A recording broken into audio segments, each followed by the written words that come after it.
Ethan Bellwether, a man who measured success in 9 figures and ignored the cost of human connection, was living his perfectly crafted second act.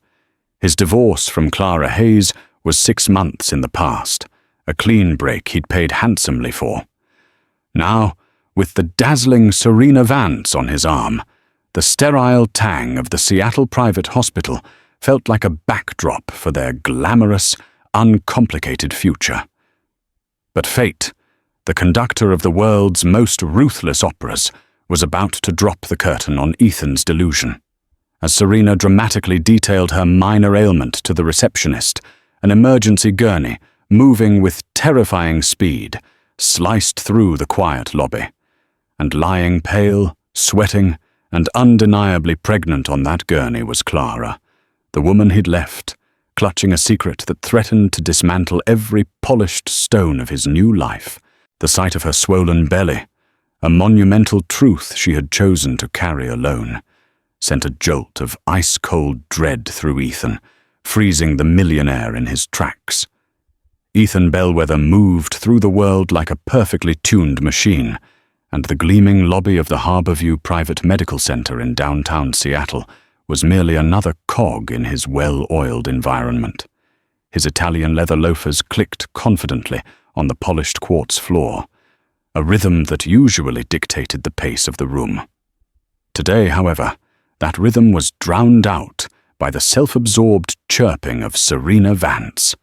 Honestly, Ethan, if this stomachache interferes with the Monaco trip, I swear I will murder someone, Serena declared, not looking at him, but instead angling her phone to catch the soft overhead light reflecting off her perfectly highlighted cheekbone. She was 26, 5 years out of college, and viewed every ailment, real or imagined, as a major dramatic event. "It's just a checkup, Serena. You'll be fine," Ethan murmured, his attention already halfway across the city, mentally reviewing the clauses of a massive tech campus acquisition he was finalizing. At 42, Ethan had achieved the kind of wealth that insulated him from mundane concerns. His world was tailored suits, corner offices, and effortless privilege. Serena was his trophy, his proof that he was still vital, still desirable, and most importantly, free from the tedious stability he had once shared with Clara. They reached the designated waiting area, a sleek space furnished with charcoal-grey sofas and abstract art that cost more than most people's annual salaries. Ethan settled down, pulling his customized financial newspaper app onto his screen. He felt the familiar, comfortable hum of the life he had chosen, a life defined by forward momentum, ambition, and zero emotional baggage. He thought of Clara Hayes, his ex-wife of 7 years. The divorce had been mutual, on paper, but the emotional check had been one-sided. Clara had been his anchor, the reliable, warm center of their home. She hosted flawless political dinners, remembered the names of his clients' children, and provided a steadying quiet that Ethan, in his constant, frantic drive for more, had eventually come to resent. She got comfortable, he'd told his friends over aged scotch. She stopped challenging me. She became ordinary. He'd dismissed her from his life like a line item cut from a corporate budget, clean and without remorse. Clara had simply signed the papers, packed her bags, and left their sprawling suburban mansion for a smaller apartment in Tacoma, her silence more unnerving than any argument. He'd barely registered her departure, so consumed was he by the thrill of his new freedom and Serena's glittering presence. "James," Serena whined, dragging him from his thoughts. "Seriously, look at this dress. Do you think it's too much for the yacht party?" Ethan glanced up, forcing a practiced half-smile that never quite reached his eyes. "It's perfect, babe." It was precisely at that moment, a moment of manufactured perfection and utter triviality, that the outside world violently intruded. The automatic doors at the end of the hallway burst open, and a flurry of urgent movement followed. 2 nurses and a resident doctor rushed past, their speed and focused intensity shattering the waiting room's calm. "Labor! Gurney coming through! Stat!" a voice barked, the sound sharp and immediate. Ethan felt a flicker of annoyance. Such drama felt misplaced in his carefully controlled environment. He lifted his head, intending to frown at the commotion. And that was when he saw her. The gurney sped by, the wheels thundering softly on the polished floor. But time seemed to collapse entirely around Ethan. The woman on the gurney was pale, her dark hair slick with sweat and plastered to her forehead. She was gripping the side rails, her face etched with profound pain. Her gaze was locked ahead. But as the gurney passed the waiting room, her eyes flickered, meeting Ethan's for less than a second. It was Clara, his ex-wife, Clara Hayes, and she was massively, unequivocally pregnant. The shock was a physical blow, a cold, sickening punch to the gut. Ethan's phone, which he'd been holding loosely, slipped from his numb fingers and clattered onto the expensive marble floor. Thud. Pregnant. Very pregnant. His mind, usually a hyper-efficient calculator, seized up. The image, Clara, vulnerable, broken open by a pain he'd never witnessed, her body rounded and full of life, was a scorching brand on his memory. He blinked, fighting the delusion, but the truth was undeniable. She was being wheeled toward the maternity wing, her condition clearly critical. "Ethan, what is wrong with you?" Serena's voice was suddenly sharp, pulling him back from the silent terror that had consumed him. "You look like you just saw a ghost." Ethan shook his head violently, trying to reassemble the arrogant mask he used to face the world. "Nothing. I thought I recognized someone. A client's wife, maybe." His voice was rough, barely a mumble, and he felt the sweat pooling on his back, chilling his expensive silk shirt. "Who?" "You're acting completely bizarre," Serena insisted, frowning as she followed his gaze to the now empty hallway. "Nobody, Serena, not important. Let's focus on why we're here, okay?" Ethan managed, forcing a focus onto her small, superficial drama. But his effort was futile. Inside, a hurricane was spinning. Pregnant? How? How far along? He didn't need to be a doctor to know she was in active labor, likely 8 or 9 months along. The timeline, the brutal, mathematical timeline, hit him with the force of a tidal wave. He and Clara had signed the final divorce papers 8 months ago, but they had been functionally separated for a few weeks before that. He tried desperately to recall the final weeks of their marriage, the last time they had been intimate, a distant, strained memory of a night he had barely registered, seeking one final comfort before the official paperwork. It was distant, cold, and utterly careless. But it was possible. More than possible. The baby could be his. The realization brought with it not joy, but a crippling wave of self-loathing and fear. He had left her, discarded her like an outdated stock portfolio, convinced she was the impediment to his greatness. And all this time, she had been carrying the most monumental secret of their shared life, choosing to bear the risk and the burden alone. Why didn't she tell me? The question screamed in his head, immediately followed by the damning answer, "Because you made it impossible." He had emotionally checked out, obsessed with Serena and his new life. Telling him about the baby would have been an act of begging, begging for financial support, begging for a conscience, begging for a piece of the man who no longer existed.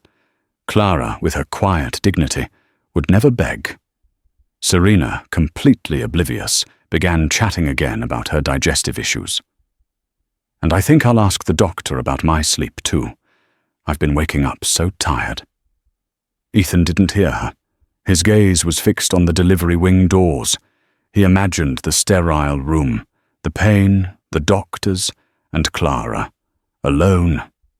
The guilt was a physical weight, heavier than the burden of his entire real estate empire. He saw his own reflection in the window overlooking the parking lot, a successful, polished man whose success was built on hollow foundations. He had to know. He needed to understand the truth. The receptionist called out, "Serena Vance, the doctor is ready for you." Serena rose, adjusting her designer handbag and offering Ethan a superficial pout. "Come with me, James." Ethan hesitated, his eyes still glued to the hallway. "I'll wait here. Text me if you need anything." Serena rolled her eyes, interpreting his withdrawal as typical male boredom with medical appointments. "Fine, but don't wander off." She walked away, leaving Ethan alone in the sterile silence. He grabbed his phone, not for work, but to open his contacts. Clara Hayes. Their last conversation, months ago, was a terse exchange about asset division. He hovered over the call button, his fingers trembling. What could he say? "Hey, saw you on a gurney. Is that baby mine?" The thought was grotesque, cruel.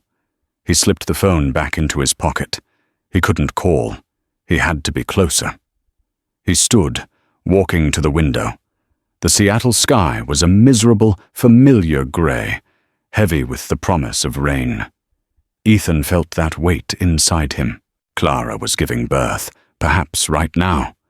And he was here, a spectator caught between the past he had destroyed and a present that suddenly felt utterly worthless. As he stared at his blurred reflection, a decision hardened in him, clear as cut crystal. He had to talk to Clara. He had to face the truth and whatever hell it brought.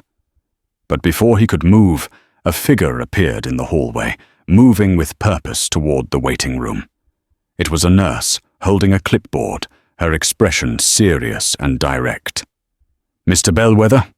Her voice sliced through the humming silence. Ethan spun around, his heart vaulting into his throat. How did she know his name? The nurse stopped, her eyes holding his. "The patient, Clara Hayes, asked to speak with you. It's about the baby." The world seemed to tilt. Clara wanted to talk, and she wanted to talk now. The fear that gripped Ethan's chest was unlike anything he had ever known. Not the fear of losing a deal, but the raw, primal terror of facing the moral wreckage of his own soul. He followed the nurse, each step a drumbeat leading him toward an uncertain fate. The clean, sterile hallway was endless, the beeping of medical monitors blending with the frantic pounding of his own blood. He was about to learn the truth, but was he ready to face the man he would become once he knew it? The walk to the maternity wing felt like an endless gauntlet of sterile tiles and humming machinery. Ethan trailed the nurse, his confident gait replaced by a clumsy, hesitant shuffle. The woody scent of his bespoke cologne, usually a symbol of control, now felt like a desperate attempt to mask the rising smell of fear and antiseptic. Every step deepened the sense of unreality. This was the place where he should have been with Clara months ago, where they should have been sharing nervous anticipation and excitement. Instead, he was following a stranger into a wing dedicated to the life he had discarded. The nurse, whose name tag read Tanya, stopped outside a closed door marked Maternity Wing B, Recovery. She turned to Ethan, her demeanor composed but serious. "She's inside, Mr. Bellwether. The delivery was complex, but both mother and baby are stable," Tanya said, her voice dropping to a low, respectful tone. "You can go in, but please be gentle. She's been through a lot." "A lot you caused," Ethan's conscience whispered, loud and clear. He swallowed the thick lump in his throat and nodded, unable to articulate a single word. His hand, which had signed millions of dollars worth of contracts without a tremor, shook violently as he reached for the doorknob. He pushed the door open, the quiet click echoing like a gunshot in the sterile air.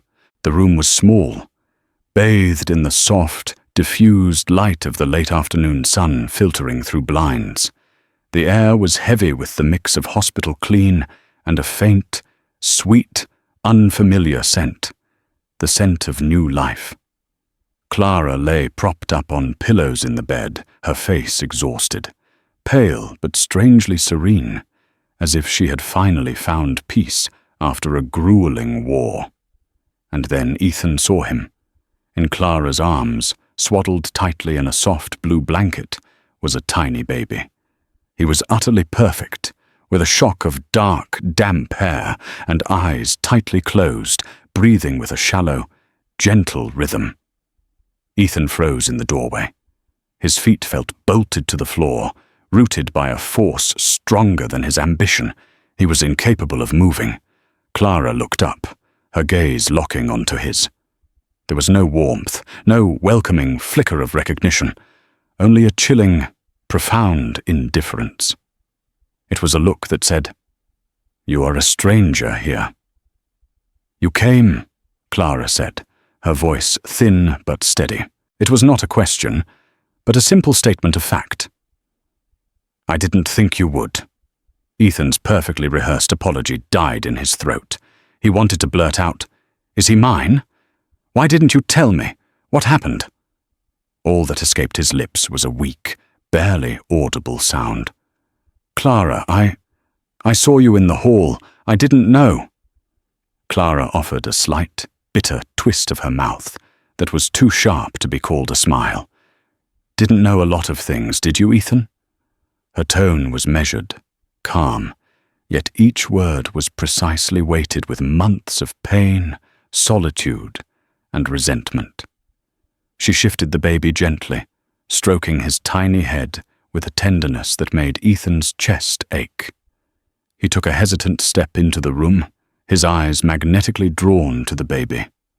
He had to ask the question that was ripping his mind apart. Is he mine?"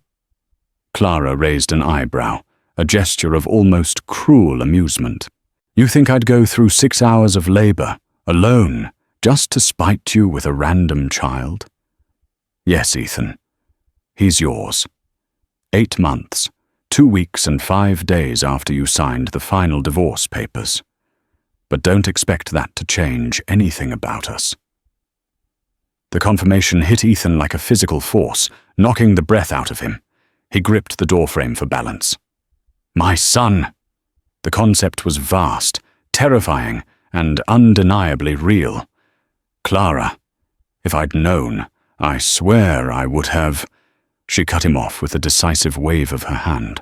Would have what? Come back? Dumped Serena? Pretended to care out of obligation? I didn't want your pity, Ethan. I didn't want you to stay because of a burden. I watched you choose ambition over us. I watched you chase the bright, shiny object. I wasn't going to beg for scraps of affection from a man who had already decided I was ordinary. Her words, ordinary, a direct echo of his own careless judgment, felt like razor cuts. The realization that he had forced the woman he loved to face this profound moment alone, not just physically, but with a complex, potentially life-threatening pregnancy, made the guilt a suffocating pressure. He looked at the baby again, a sudden, powerful sense of awe mixing with his dread. "What's his name?" he whispered, his voice thick with emotion. Clara's expression softened for the first time, a flicker of pure maternal light illuminating her tired features. "Leo," she said quietly. "Leo Hayes, after my grandfather." She gazed down at her son, and that genuine, tender smile was the most beautiful and painful thing Ethan had ever seen. "He's perfect, Ethan. He's absolutely perfect." Taking another tentative step forward, he asked the question he knew he had no right to ask. Can I hold him?" Clara studied him for a long, agonizing moment, her eyes calculating his worthiness. She finally nodded. "Be careful. He's fragile," She meticulously transferred the warm, light weight into Ethan's shaking hands. The moment he held Leo, all thoughts of deals, profits, and status evaporated. This tiny, warm, breathing miracle, so new and utterly dependent, was real. This was his son. His hands, usually so steady when holding a pen to sign a check, trembled uncontrollably as he cradled the baby with a reverence he hadn't known he possessed. "Clara, I want to be part of this," he stammered, tears blurring his vision, a profound rarity for the stoic millionaire. "I want to be a father to him. I want to do this right." Clara's gaze hardened again, pulling him back to earth. Being a father isn't an optional client meeting, Ethan. It's showing up. It's sacrifice. Do you even know what that means? He didn't have an answer. Not yet. Before he could respond, the door swung open with a decisive thwack, and Serena Vance strode in, already mid-sentence on her phone. "The doctor said it was just dehydration, which is so annoying. But I told him I need a scan anyway, just to be sure. And I said I left my husband in the—" She stopped dead, her eyes, usually wide with calculated charm, widening further in genuine horror as she saw Ethan, the millionaire, holding a newborn baby next to his ex-wife in a hospital bed. The silence that followed was suffocating, thick with impending catastrophe. What the hell is going on here, Ethan?" Serena's voice was a brittle whisper, laced with confusion and betrayal. Clara, unfazed, spoke up, her voice clear and delivering the killing blow with surgical precision. "Mia, this is Leo, my son, and Ethan's." Serena's eyes darted between Clara, the baby, and Ethan, and she let out a short, incredulous burst of laughter. "Your son? You have a child with her? And you didn't know? When were you going to tell me this, Ethan? Or was I just supposed to find out like this?" "Serena, I swear I didn't know until today. I saw her rushed in, and this is all completely new to me," Ethan pleaded, gently handing Leo back to Clara, the baby's warmth leaving his arms feeling colder than the Seattle rain. Serena crossed her arms, her face contorting with rage and hurt. "New to you? And what does that make me, Ethan? A placeholder? A distraction while you figure out your life with the woman you divorced?" She turned her fury onto Clara. "And you? Why didn't you say anything sooner? Are you trying to ruin his life?" Clara merely raised an eyebrow, entirely calm. "I don't ruin lives, Serena. I only protect them. And now I protect my sons." Serena spun back to Ethan, pointing a trembling, perfectly manicured finger at him. "You choose, Ethan. Right now. Me, the life we built? Or this?" She gestured dismissively at the bed, at Clara and Leo, as if they were a contaminated mess he could simply wipe away. The ultimatum, delivered in the sterile silence of the hospital room, was a chain around Ethan's throat. He looked at Clara, cradling Leo with an enviable serenity, then at Serena, her eyes demanding an answer he couldn't give. "Serena, I need time to process this.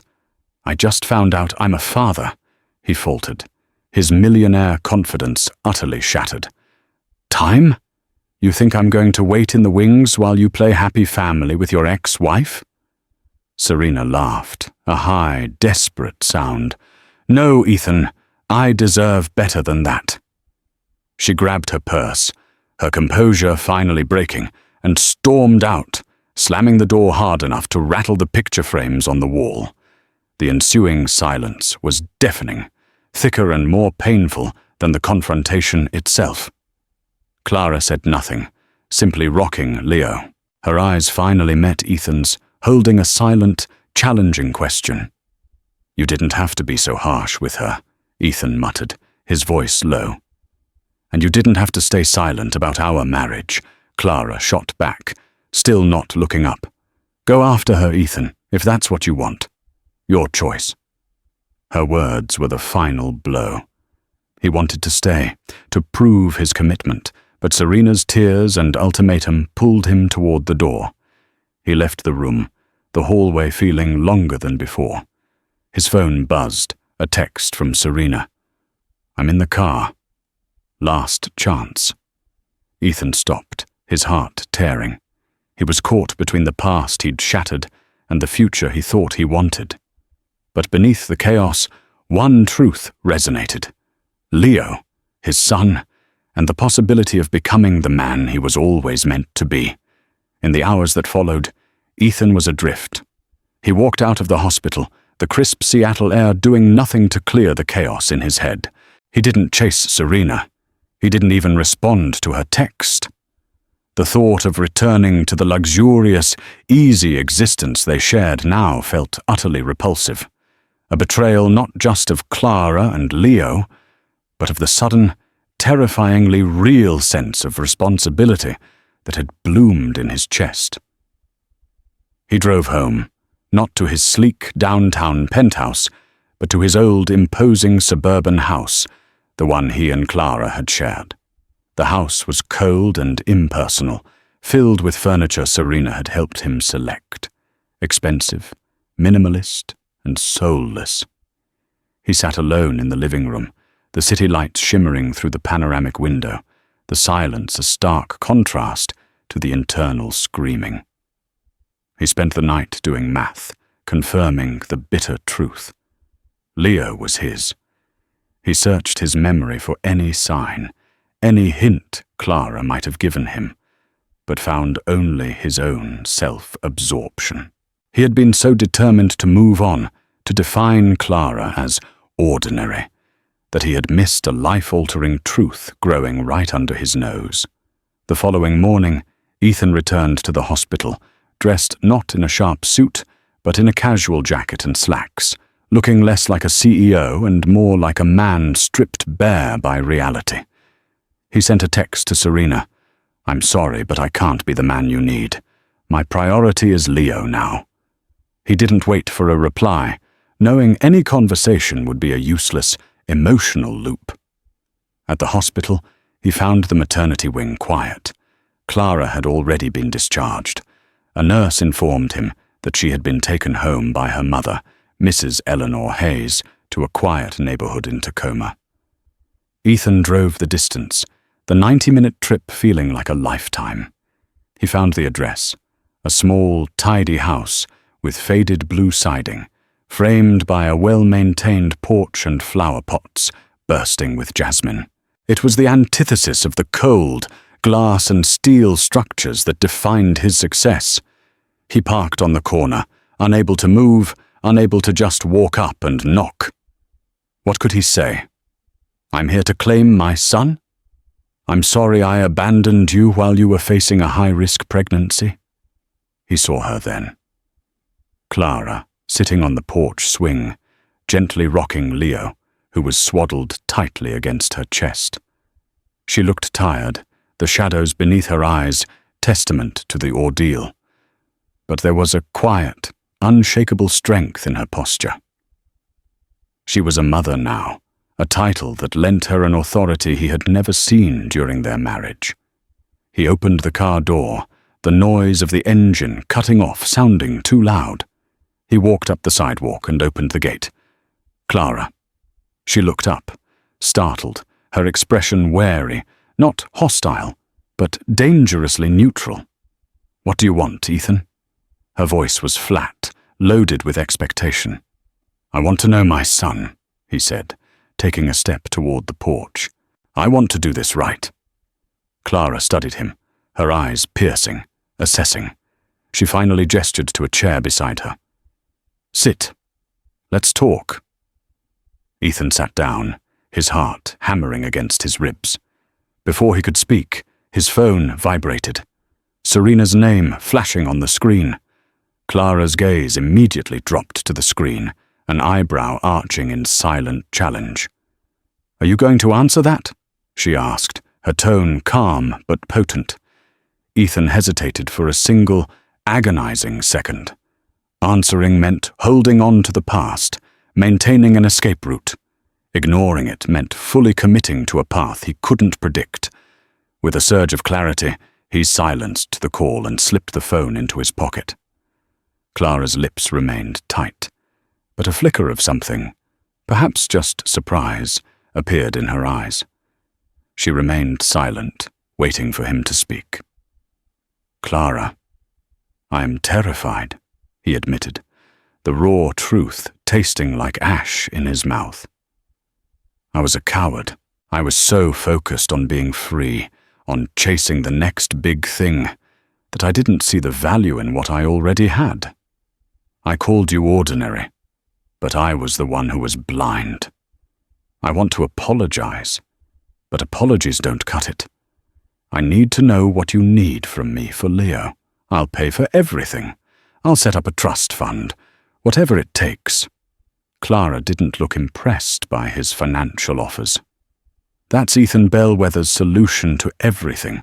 Throw money at it. She paused, gazing down at Leo. "Leo doesn't need your money, Ethan.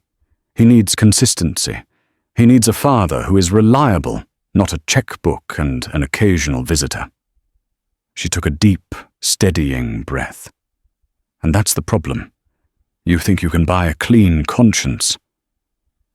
I didn't tell you I was pregnant because I knew you would have stayed out of obligation, and I didn't want that for me or for my son. I wanted a clean break." "But you could have died," he burst out, the image of her on the gurney flashing through his mind. "You were alone. How could you risk that?" Clara's eyes flashed with a deep, private pain. "You have no idea, Ethan. You have no idea what alone truly meant during those 9 months." Before she could elaborate, the front door opened, and Mrs. Eleanor Hayes stepped onto the porch. She was a stern but kind woman, her grey hair pulled back, her eyes sharp and assessing. She carried a basket of laundry, but stopped dead when she saw Ethan. "Ethan Bellwether," Mrs. Hayes said, her voice dry and cold. "I didn't expect to see you here." "Hello, Mrs. Hayes. I came to see Clara and Leo." "I see that," she said, her arms crossing over the basket. She turned to Clara. "Are you all right, dear? Should I ask him to leave?" "No, Mum. It's fine. We're discussing Leo," Clara replied. Mrs. Hayes stepped closer, ignoring Ethan entirely. "He needs changing, darling. I'll take him inside. You stay and talk." She gently lifted Leo from Clara's arms, holding the baby with practiced ease, and walked inside, but not before giving Ethan a final, piercing look that conveyed more judgment than any shouted argument could. Ethan spent the next hour talking to Clara, not about reconciliation, but about logistics, visitation, support, and the sheer volume of supplies a newborn requires. It was a cold, pragmatic conversation, but beneath the surface, Ethan felt something stirring, a genuine, unselfish desire to learn, to contribute, to be there. He left that evening with a lighter heart, but a mind full of questions. He knew the road ahead was long and rocky. He'd made his choice, rejecting Serena and his old life, but he had miles to go to prove his worth to the woman he had so carelessly discarded. A few days later, he was at his office when his phone rang. It wasn't Clara. It was Mrs. Eleanor Hayes. "James, we need to talk," she said, her voice tight, an emotional tremor beneath the control. "It's about Clara, and something she hasn't told you."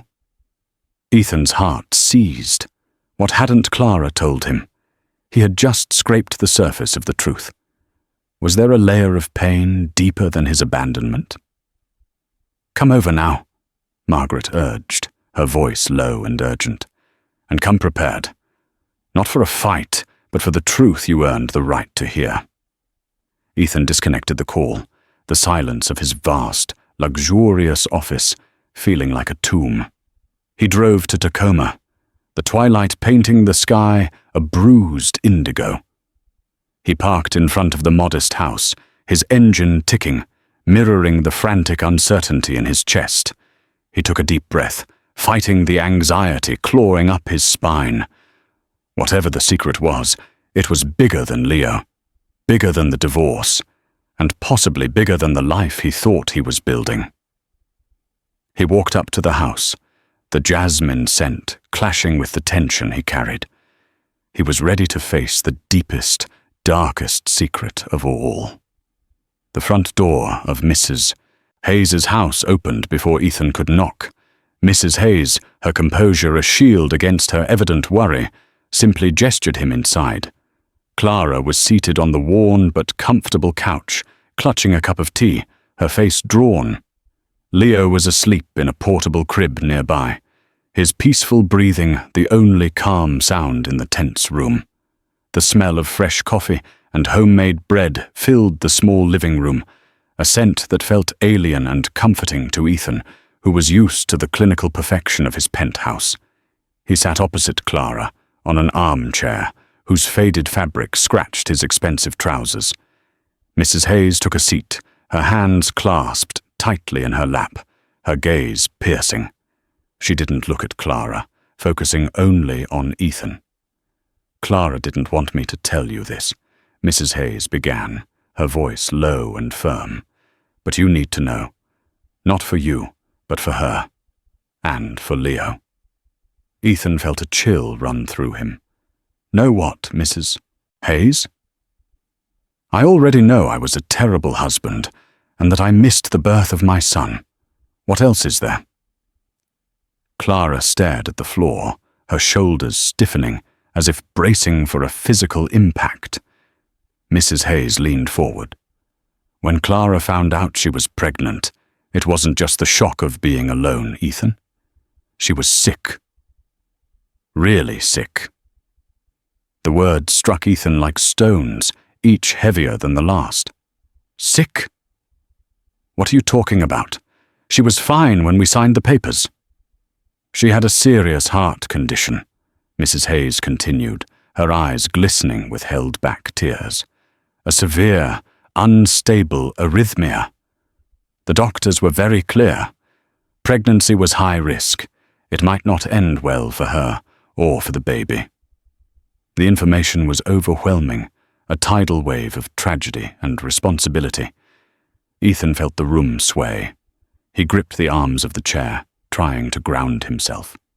She spent months in and out of tests, treatments, fighting to keep Leo safe.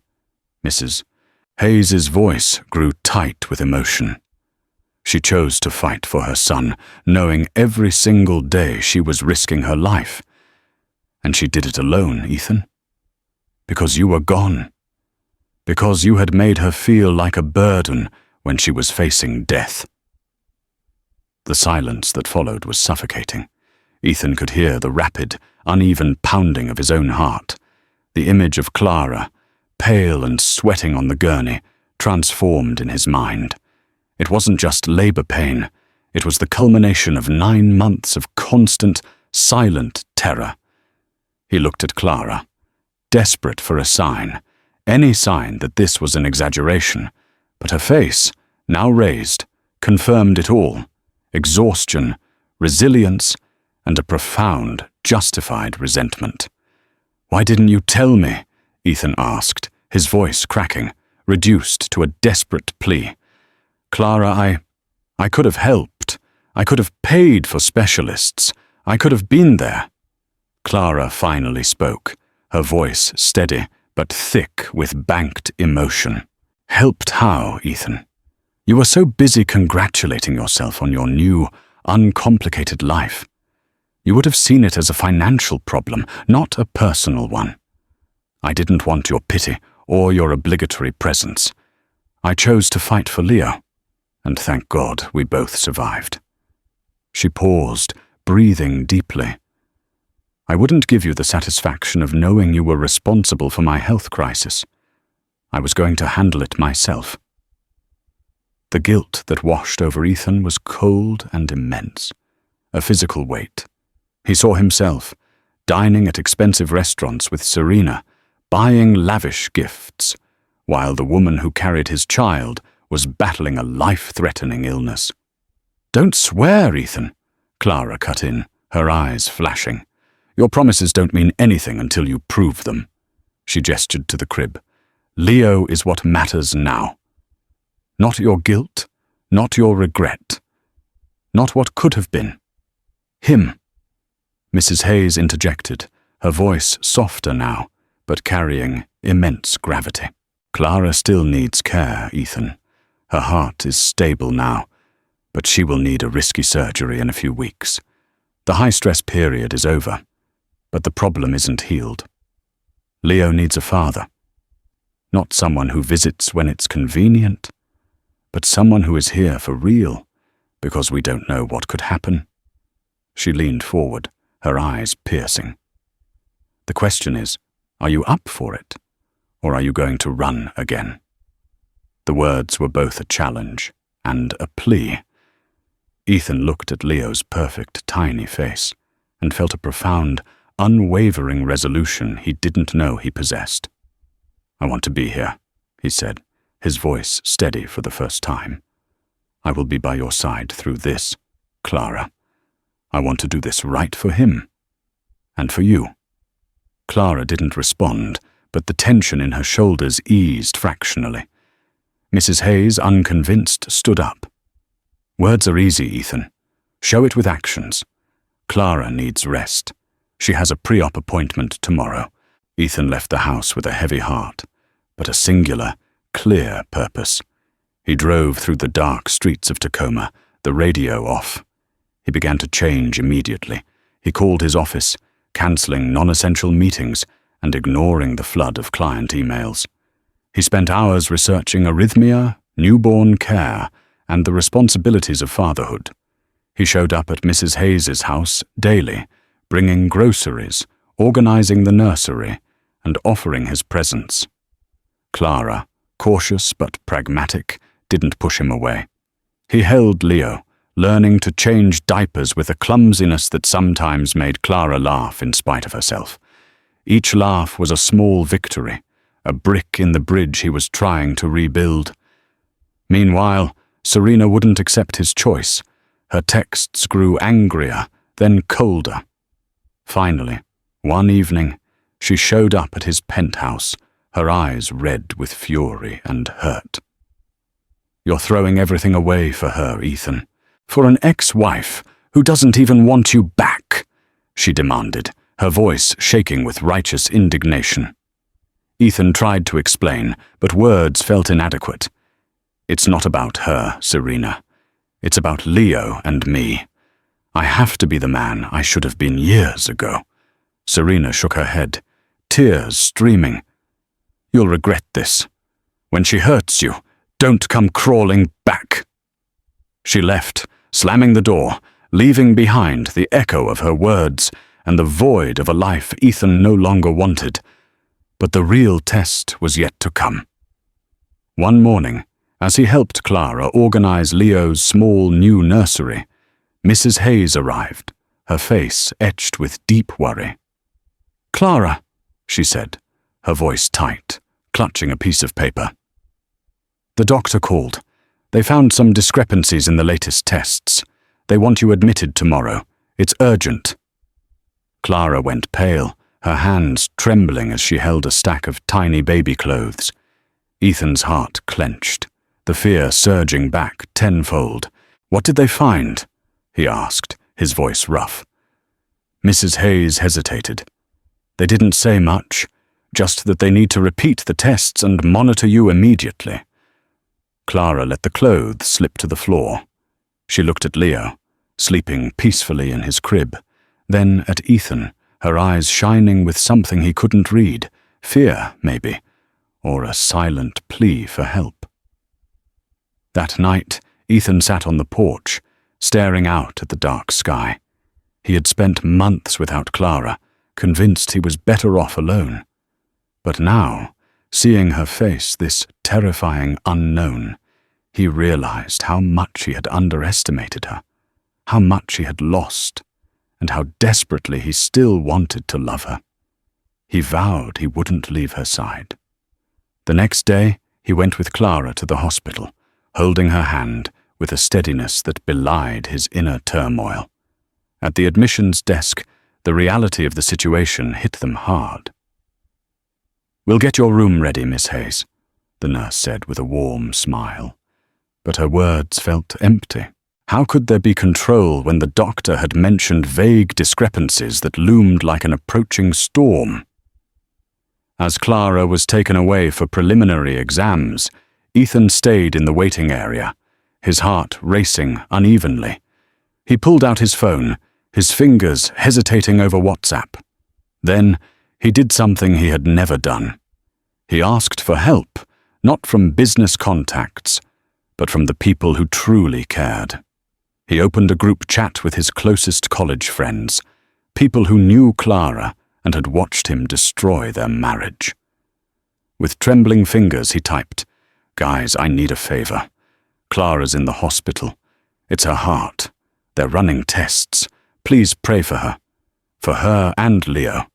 They are everything to me now." He hit send, his pride dissolving in a moment of profound vulnerability. Within minutes, replies flooded in. "Stay strong, Ethan. We're praying. Clara's tough. We've got your back." Each message was a thread of hope, stitching up the massive hole in his chest. The waiting room felt like an emotional crucible.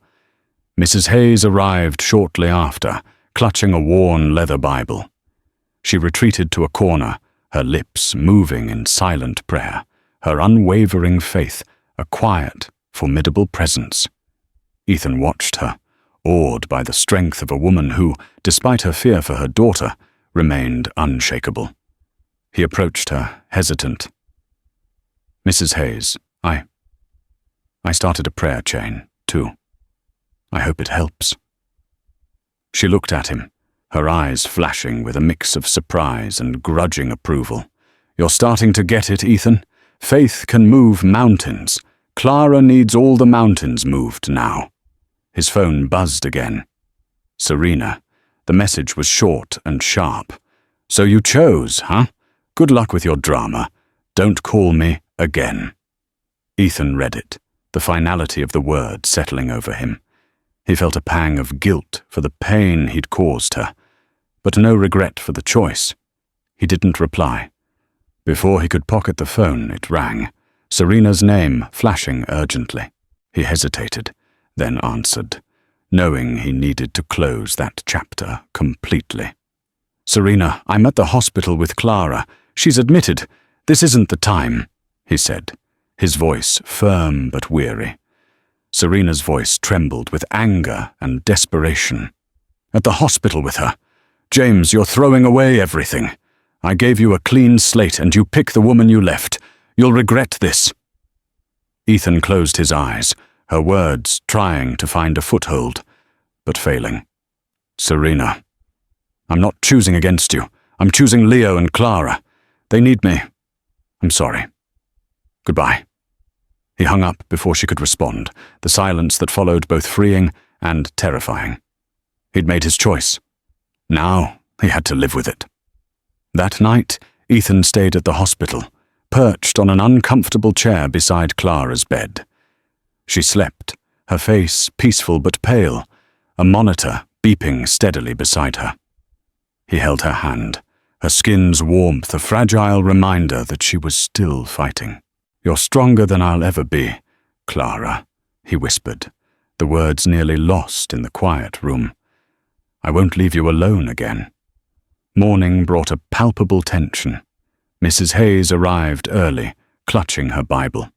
Clara, awake now, looked frail in the hospital's harsh light, but her eyes still held that quiet strength Ethan was beginning to admire.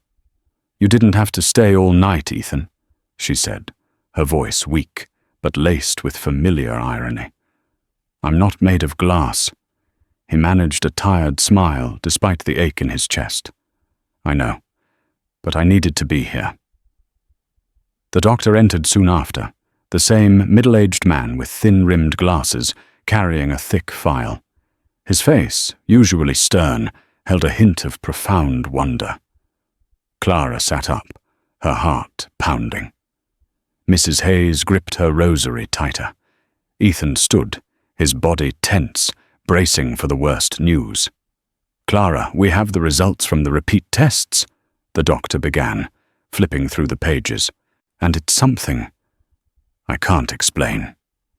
The silence was deafening, broken only by the monitor's steady beeps. Clara gripped Ethan's hand, her nails digging into his skin. "What is it?" she asked, her voice trembling.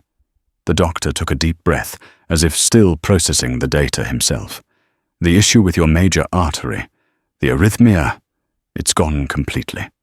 The tests show your heart is functioning normally, as if the condition never existed." The words hung in the air, heavy, yet light.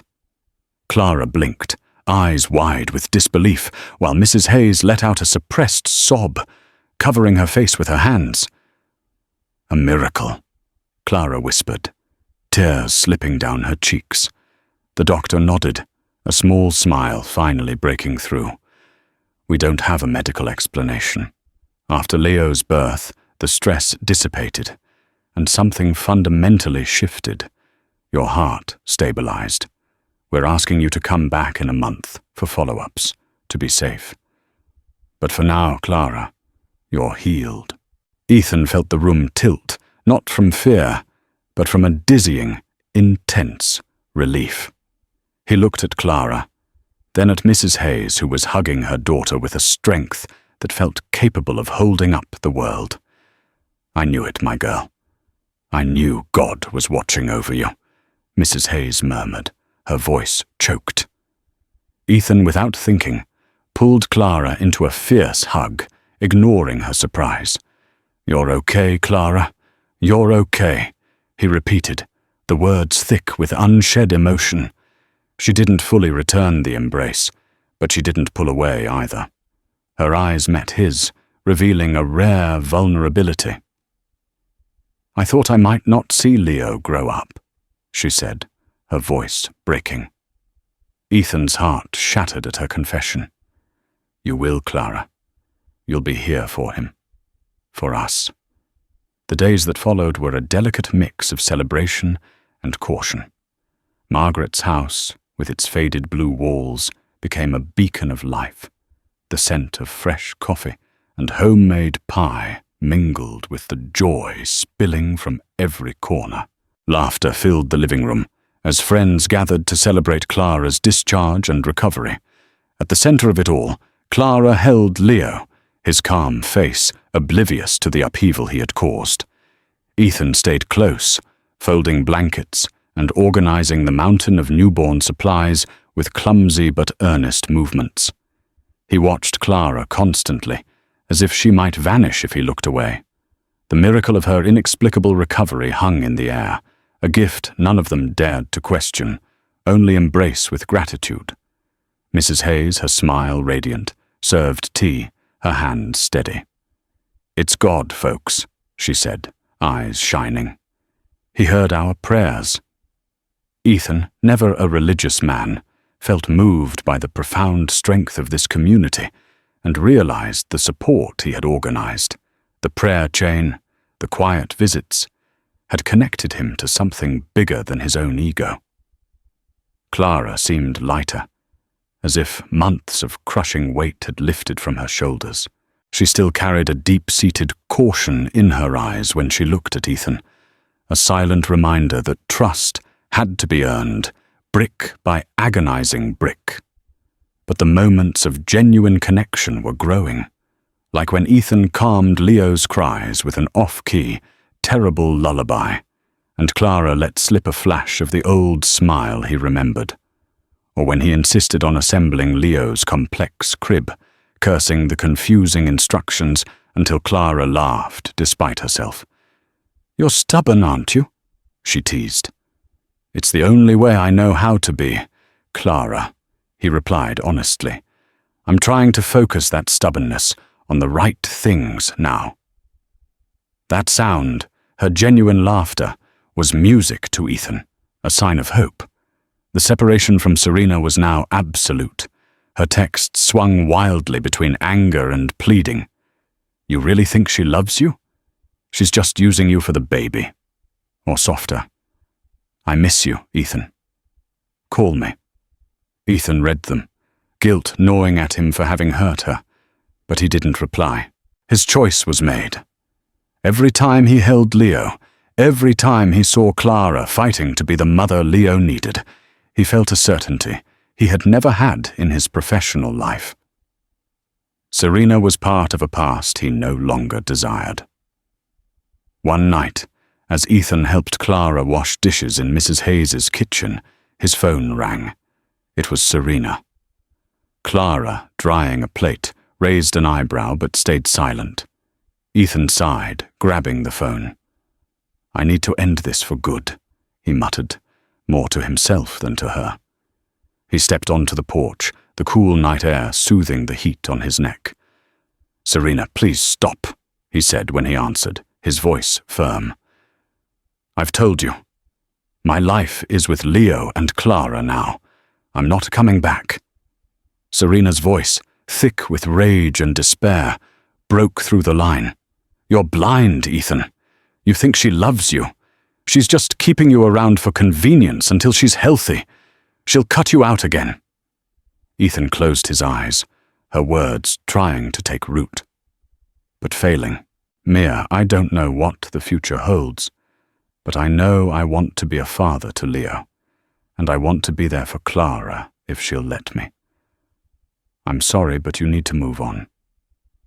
He hung up before she could reply, the night silence wrapping around him. Back in the kitchen, Clara was still drying the same plate, her eyes studying him with quiet curiosity. Sorted? She asked, her tone neutral but tinged with genuine interest. Ethan nodded, his heart still pounding from the finality of the exchange. Sorted. Weeks turned into months, and Ethan became a dependable, constant fixture in Clara and Leo's lives. He learned Leo's schedules, the songs that lulled him to sleep, and the correct way to hold him to ease his colic. He began to delegate his non-essential business dealings, realizing the irony. The man who once bragged about his freedom was now voluntarily chaining himself to the schedule of a newborn, and he had never felt more purposeful. Clara slowly softened around him, her defenses lowering bit by bit. Their conversations evolved. They talked about simple things, Seattle's unpredictable weather, Leo's latest milestone, Mrs. Hayes's excellent cooking, but sometimes the past crept in, unavoidable. Ever wonder what it would be like if we hadn't split? Clara asked one quiet evening, sitting on the porch with Leo asleep in his stroller. Ethan paused, caught off guard by the honesty. Every day, he admitted softly, and I regret not fighting for you, for us. Clara didn't reply immediately, but her eyes, gleaming under the porch light, held a deep, reflective gaze, and Ethan sensed she might be starting to believe him. The gap between them was closing, replaced by the deep, shared bond of co-parenting and the quiet respect of two people who had survived a mutual catastrophe. A month later, Clara returned to the hospital for the doctor-advised follow-up tests. Ethan insisted on going, despite her mild protests. You've got work, Ethan. You don't need to put your life on hold for me, she said. He shook his head, holding the door open for her. My life is here too, Clara. Now. In the exam room, the doctor reviewed the results with a smile that lit up the sterile space. Clara, the tests confirm what we saw. Your heart is perfect. No trace of arrhythmia. You are officially healed. Clara covered her mouth, tears streaming down her face. Ethan, without thinking, pulled her into a hug, a genuine, powerful embrace this time. I knew it, Clara. I knew you'd be okay, he murmured, his voice thick with emotion. Mrs. Hayes, there with them, raised her hands to the sky, thanking God aloud. Clara's full recovery brought a new wave of energy into their lives. They rented a comfortable modern house near the Tacoma neighborhood, a neutral ground that was neither Ethan's opulent palace nor Mrs. Hayes's modest home. It was theirs. One evening about a year after Leo's birth, Ethan planned a surprise. He took Clara to a cozy Seattle diner, soft lights, acoustic guitar, their first time alone in 2 years. Leo was happily with Mrs. Hayes. They laughed, reminisced, and talked about the future, which now felt wide open, not predetermined by ambition or betrayal. Over dessert, Ethan took her hand, his palm sweaty with nervousness, a feeling he hadn't experienced since his first major presentation years ago. "Clara, I know I hurt you. I don't deserve you, but you and Leo are my family. You are my only home," he said, his voice husky. "I want to prove it forever." He pulled out a simple, elegant platinum ring. "Will you marry me? Again?" Clara's eyes welled up, and for a terrifying moment, Ethan feared rejection. She studied him, searching his gaze for the last vestiges of the man he used to be. Then she smiled, a brilliant, beautiful smile that lit up the entire room. "Yes, Ethan," she whispered, tears mixing with joy. "For Leo and for us." They embraced, the other diners clapping, moved by the quiet, powerful scene of a second chance being forged. The wedding was small, simple, and filled with genuine love, held at Mrs. Hayes's church. Clara walked down the aisle in a simple white dress, holding a bouquet of jasmine, the scent of her mother's porch clinging to the memory. Leo, 1 year old, wore a tiny suit and looked angelic in Mrs. Hayes's arms. Ethan stood at the altar, feeling his heart swell with a love that had nothing to do with contracts or profits. They renewed their vows, promising not just love and respect, but loyalty and presence to each other and to Leo. "I'll always be here, Clara," Ethan said, his voice thick. "And I'll trust you, Ethan," she replied, her eyes shining with the hard-earned belief he had fought so long to gain. Leo clapped his tiny hands, and the church erupted in cheers. In the years that followed, Leo grew up in a home full of love, resilience, and quiet strength. He was a bright-eyed boy, his smile like his mother's, always ready for a hug. Clara, drawing on her experience, founded a local support group called Mums of Heart, born from her online posts about her high-risk journey. It became a lifeline for women facing tough pregnancies, and she began traveling to speak at events, inspiring hundreds. Ethan, true to his word, scaled back his ambitious real estate business, focusing instead on developing ethical, community-focused projects. He found his greatest purpose not in closing a 9-figure deal, but in supporting Clara's mission and teaching Leo to ride his bike in the park. Serena, they heard, had moved on, starting a new career and a new life in Portland. Ethan sincerely wished her well, relieved that everyone had eventually found their own path to peace.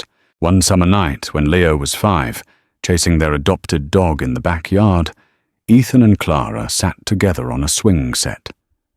Clara leaned her head on Ethan's shoulder, smiling at their chaotic, beautiful life. "Ever think about how everything changed that day in the hospital, Ethan?" she asked softly. Ethan kissed her forehead. "Every single day, Clara.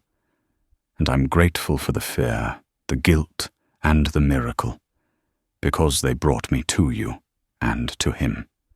Our story proves that the greatest fortunes aren't built in boardrooms, but in showing up when the world asks you to be brave."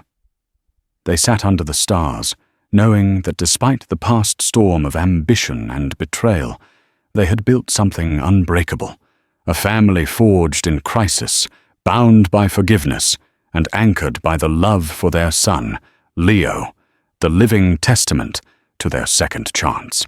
If Ethan's journey from arrogance to empathy resonated with you, and if Clara's strength in choosing survival over silence inspires you, please let us know. Like this story to help us reach more people who need a reminder that second chances are real. Comment below. What was the most impactful turning point for Ethan? We love hearing your insights.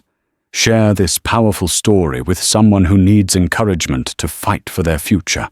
And finally, subscribe to the channel for more gripping, real-life dramas and stories of redemption. Thank you for watching.